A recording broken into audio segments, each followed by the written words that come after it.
Wisnu tinanggur ana ing jagat iki tinanggenah maranata katentreman. Nanging tinemune wong-wong padha salah tingkah. Bedal kaya jaran ninggal kelawan kretane Kyai.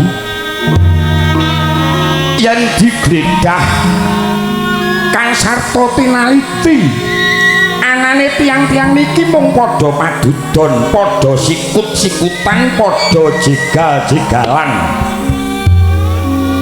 Niku sumber-sumbere wong padu niku yang dipetang Kang Sarta kaperang mung wonten sekawan. Sepisan pasuwayan perkawis arta utawi bondo. Kaping kalihipun pasuwayan perkawis wanita. Kaping tiganipun pasuwayan perkawis kawasisan ingkang wekasan pasuwayan perkawis panguwasa. Monggo babare kepiye Kyai?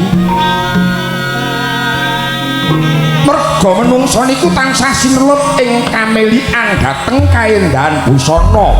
Sesotya griya titiang tuwin miraosing boga. Niku pasuwayan perkawis bondo.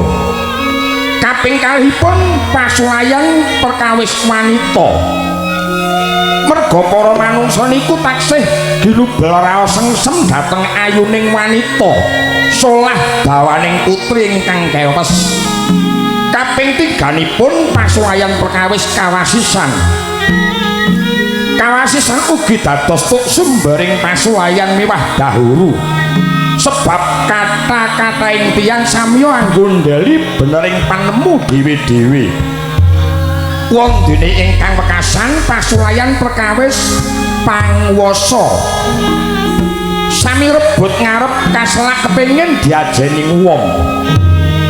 Mila Den, menawi sedaya sampun saged nyirnakaken lubedaning wiji pasuwayan kala wau, sayekti badhe lumintir kanugrahanipun. Cepak bejanipun saged manggen wonten jagating kaluhuran kawibawan miwah kamulyan saklami-laminipun. Nanging jebul sekawan ingkang dados sumber-sumbering dardah ingkang dados sesipataning manungsa kala wau samangke sampun budaya boten kenging dipun kipataken saking gesanging para manungsa.